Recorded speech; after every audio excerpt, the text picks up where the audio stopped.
கொஞ்சம் யோசிச்சு பாருங்க. ஒரு சாதாரண கிளார்க் செஞ்ச சின்ன தப்பு ஒட்டுமொத்த மாநிலத்தையே முடக்கி போடும் அளவுக்கு பெரிய அரசியலமைப்பு நெருக்கடியா மாறுமா? கண்டிப்பா மாறும். பல லட்சக்கணக்கான மக்கள் ஓட்டு போட்ட ஒரு மாபெரும் ஜனநாயக திருவிழாவுல ஒரே ஒரு சின்ன பேப்பர் தப்பான இடத்துக்கு போனதால மொத்த சிஸ்டமும் ஒரு செகண்ட் அப்படியே ஸ்தம்பிச்சு நின்னுடுச்சு. இன்னைக்கு நம்ம அலசல்ல இந்த திருப்பத்தூர் தேர்தல் நெருக்கடியை பத்தி தான் ரொம்ப டீட்டெயில்டா அதே சமயம் சுவாரஸ்யமா பார்க்க போறோம். சரி, இன்னைக்கு நாம என்னென்ன விஷயங்களை அலச போறோம்னு ஒரு குயிக் லுக் விட்டுறலாம். முதல்ல அந்த ஒரு ஓட்டுல நடந்த குளறுபடி. அடுத்து ரொம்பவே விசித்திரமான விதி 63 குலுக்கல் முறை. அப்புறம் நீதிமன்றங்கள்ல நடக்கும் அதிகார போட்டி, சண்டிகர்ல நடந்த அந்த ஃபேமஸான முன்னுதாரணம், கடைசியா இதனால ஒட்டுமொத்த மாநில அரசியல்ல வரப்போகும் மாற்றங்கள். இதெல்லாம் தான் இன்னைக்கு நம்ம லிஸ்ட்ல இருக்கு. முதல்ல அந்த ஒரு வாக்கு குளறுபடி, இது எப்படி ஆரம்பிச்சதுன்னு பாப்போம். நம்பவே முடியலல்ல, வெறும் ஒற்றை வாக்கு. ஆமாங்க, கரெக்டா ஒரே ஒரு ஓட்டு தான் இப்போ ஒட்டுமொத்த அரசியல் அமைப்பையே முடக்கி போட்டிருக்கு. பல மாச உழைப்பு, கோடிக்கணக்கான ரூபாய் செலவு, பல்லாயிரக்கணக்கான அதிகாரிகளோட வேலை, இப்படி எல்லாத்தையும் தாண்டி ஒரு தொகுதியோட தலையெழுத்தையே இந்த ஒத்த ஓட்டு தான் இப்ப புடிச்சு வச்சிருக்கு. ஒவ்வொரு ஓட்டும் எவ்வளவு முக்கியம்னு சொல்றதுக்கு இதை விட ஒரு பெஸ்ட் உதாரணம் உங்களுக்கு கிடைக்கவே கிடைக்காது. இந்த மொத்த குழப்பத்துக்கும் ஆணிவேர் என்ன தெரியுமா? ஒரு சாதாரண பெயர் குழப்பம். நிர்வாக ரீதியா பாத்தீங்கன்னா வட மாவட்டத்துல N50 திருப்பத்தூர் அப்படின்னு ஒரு தொகுதி இருக்கு. அதே மாதிரி தென் மாவட்டத்துல N185 திருப்பத்தூர்னு இன்னொரு தொகுதி இருக்கு. ரெண்டும் சம்பந்தமே இல்லாத வேற வேற புவியியல் இடங்கள். ஆனா ரெண்டுக்கும் ஒரே பெயர் தான். தேர்தல் அதிகாரிகளோட அந்த பரபரப்பான வேலைப்பளுல இந்த சின்ன வித்தியாசத்தை கோட்டை விட்டுட்டாங்க. இதனால என்னாச்சுன்னா, தெற்கு பகுதிக்கு போக வேண்டிய ஒரு தபால் வாக்கு சுத்தமா வழி மாறி வடக்கே இருக்கிற தொகுதிக்கு போய் நிராகரிக்கப்பட்டுடுச்சு. ரிசல்ட், அந்த தொகுதியில ஒரு வேட்பாளர் கரெக்டா அந்த ஒரு வாக்கு வித்தியாசத்துல மட்டும் முன்னிலையில இருக்காரு. இப்போ யோசிச்சு பாருங்க, அந்த ஒரே ஒரு தபால் உரை மட்டும் சரியான இடத்துக்கு போயிருந்தா ரிசல்ட் எப்படி வேணாலும் மாறி இருக்கலாம். ஒரு சாதாரண கவர் ஜனநாயகத்தோட தலையெழுத்தே மாத்துறது நிஜமாவே ரொம்ப விசித்திரமா இருக்குல்ல. அடுத்து விதி 63 குலுக்கல் முறை. இதுதான் இப்போ எல்லாரும் பேசிக்கிட்டு இருக்கிற டாபிக். ஒருவேளை அந்த நிராகரிக்கப்பட்ட ஓட்ட கணக்குல எடுத்துக்கிட்டு 2 வேட்பாளர்களுக்கும் வாக்குகள் சமமாயிடுச்சுன்னா என்ன நடக்கும்? இங்க தான் விதி 63 உள்ள வருது. இந்த விதியோட படி வாக்குகள் சமமாயிருந்தா எப்படி வெற்றியாளரை முடிவு பண்ணுவாங்க தெரியுமா? குலுக்கல் முறையில தான். ஆமாங்க, ஒரு தொப்பியில சீட்டை போட்டு குலுக்கு எடுக்கிற மாதிரி ஒரு சிஸ்டம். எலக்ட்ரானிக் ஓட்டிங் மிஷின், விவிபேட்னு இவ்ளோ டெக்னாலஜி வளர்ந்த காலத்துல ஒரு மாபெரும் ஜனநாயகத்தோட தலையெழுத்த அதிர்ஷ்டத்துக்கிட்ட விடுறது எவ்வளோ ஆச்சரியமா இருக்கு பாருங்க. இன்னைக்கு வரைக்கும் சட்ட புத்தகத்துல இப்படி ஒரு விதி தூங்கிக்கிட்டு இருக்கிறது நம்மள பல பேருக்கு புதுசுதான். அடுத்து நாம பார்க்க போறது அரசியலமைப்பு அதிகார போட்டி. ஒரு தபால் கவர் எப்படி கோர்ட்டுக்கு போச்சுன்னு பார்ப்போம். இந்த விஷயம் சும்மா தேர்தல் அதிகாரிகளோட முடிஞ்சிடல.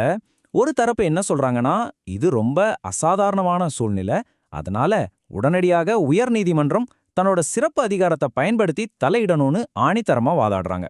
இதுக்காக அவங்க பயன்படுத்துறது தான் அரசியலமைப்பு சட்டத்தின் உறுப்பு 226. தேர்தல் வழக்குகளுக்காகலாம் பல வருஷம் காத்திருக்க முடியாது, உடனுக்குடன் தீர்வு வேணுன்றது தான் இவங்களோட பாயிண்ட். ஆனா அப்படியே அதுக்கு நேர்மாறா இன்னொரு தரப்பு உறுப்பு 329B முன்னிறுத்துறாங்க. அவங்க வாதம் ரொம்ப ஸ்ட்ரிக்ட். அதாவது தேர்தல் செயல்முறை ஒரு தடவை ஆரம்பிச்சுட்டா நடுவுல கோர்ட் எந்த காரணத்தை கொண்டும் தலையிடவே முடியாதுன்னு சொல்றாங்க. இதுக்கு ஒரே சட்டப்பூர்வமான வழி ரொம்ப மெதுவா நகரும் தேர்தல் வழக்கு, அதாவது எலெக்ஷன் பெட்டிஷன் மட்டும்தான் அவங்க ரொம்ப ஸ்ட்ராங்கா டிஃபெண்ட் பண்றாங்க. ஆனா இந்த 2 வாதங்களுக்கும் மேல உச்சநீதிமன்றத்துக்கிட்ட ஒரு பிரம்மாஸ்திரம் இருக்கு. அதுதான் உறுப்பு 142. சட்டத்துல இருக்கிற ஓட்டைகளால யாருக்கும் எந்த அநீதியும் நடந்துடக்கூடாதுங்கிறதுக்காகவே முழுமையான நீதியை நிலைநாட்ட உச்ச நீதிமன்றத்துக்கு மட்டும் கொடுக்கப்பட்ட ஒரு சூப்பர் பவர் இது. மத்த எல்லா விதிகளும் முடங்கி போகிறப்போ இந்த உறுப்பு 142 வச்சு உச்ச நீதிமன்றம் நேரடியாக களத்துல இறங்கி நியாயத்தை நிலைநாட்ட முடியும். அடுத்து ரொம்ப முக்கியமான சண்டிகர் முன்னுதாரணம். இந்த கேஸ் எப்படி முடியும்னு புரிஞ்சிக்க இது ரொம்ப அவசியம். 2024 நடந்த சண்டிகர் மேயர் தேர்தலையும் இப்ப நாம பாத்துக்கிட்டு இருக்கிற திருப்பத்தூர் சிக்கலையும் கொஞ்சம் கம்பேர் பண்ணி பாருங்க. சண்டிகர்ல நடந்தது கேமராவுல தெளிவா பதிவான ஒரு திட்டமிட்ட மோசடி. அந்த கெட்ட உள்நோக்கம் இருந்ததால தான் உச்சநீதிமன்றம் உடனே தலையிட்டு அந்த ரிசல்ட்டையே மாத்துச்சு. ஆனா திருப்பத்தூர்ல நடந்ததோ எந்த உள்நோக்கமும் இல்லாத ஒரு சாதாரண கிளார்க் செஞ்ச தப்பு. தப்போட தன்மையில இருக்கிற இந்த மாபெரும் வேறுபாடு தான் கோர்ட் இந்த வழக்கை எப்படி அப்ரோச் பண்ண போகுதுங்கிறதையே முடிவு பண்ண போகுது. கடைசியா பெரிய அளவிலான கண்ணோட்டம். இந்த சிக்கல் ஒட்டுமொத்த மாநிலத்தையும் எப்படி பாதிக்கும்னு பார்க்கலாம். இப்போ உங்க மைண்ட்ல ஒரு கேள்வி வரலாம். சரி, ஒரு தொகுதியில இவ்ளோ பெரிய பிரச்சனை நடக்குதே, இதனால ஒட்டுமொத்த மாநில அரசாங்கமும் கவிழ்ந்துடுமா அப்படின்னு? கண்டிப்பா இல்ல. இந்த நெருக்கடி ஒரு குறிப்பிட்ட தொகுதியில மட்டும்தான். மாநில அரசாங்கம் ரொம்பவே ஸ்ட்ராங்கா இருக்கு. ஏன்னா பெரும்பான்மைக்கு தேவையான 118 இடங்களை தாண்டி ஒரு முன்னணி கூட்டணி 120 இடங்களோட ரொம்பவே சேஃபான நிலைமையில இருக்காங்க. அதனால இந்த ஒரு தொகுதியோட சட்ட போராட்டத்தால ஆட்சியோட அதிகாரத்துக்கு இப்போதைக்கு எந்த பாதிப்பும் கிடையாது. இந்த அரசாங்கத்தோட நிலைத்தன்மைக்கு முக்கியமான காரணமே ரொம்ப ஃபேமஸான எஸ்ஆர் பொம்மை தீர்ப்பு தான். ஜனநாயக அதிகாரங்கிறது கோர்ட் ரூம்லயோ இல்ல ஆளுநர் மாளிகையிலயோ நிரூபிக்கப்படுற விஷயம் கிடையாது. அது சட்டசபையில மக்கள் பிரதிநிதிகளால நம்பிக்கை வாக்கெடுப்பு மூலமா மட்டும்தான் வெளிப்படையா நிரூபிக்கப்படணும்னு அந்த தீர்ப்பு ரொம்ப தெளிவா சொல்லுது. அதிகார துஷ்பிரயோகத்தை தடுத்து நம்ம ஜனநாயகத்தை காப்பாத்துற ஒரு முக்கியமான கேடயம் இது. இந்த நிகழ்வுகள் எவ்வளவு வேகமா நடக்குதுன்னு கொஞ்சம் கவனிங்க. மே 4ஆம் தேதி ரிசல்ட் வருது. மே 10ல புது முதலமைச்சர் பதவியேற்பு. உடனே அடுத்த நாளே, அதாவது மே 11ல கோர்ட்ல ஸ்பெஷல் ஹியரிங். அதை தொடர்ந்து மே 13ல ரொம்ப முக்கியமான சட்டசபை நம்பிக்கை வாக்கெடுப்பு. வெறும் 9 நாளுக்குள்ள எவ்வளோ பெரிய திருப்பங்கள்!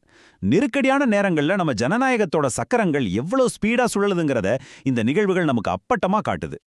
இந்த அலசலோட முடிவுக்கு நாம வந்துட்டோம்.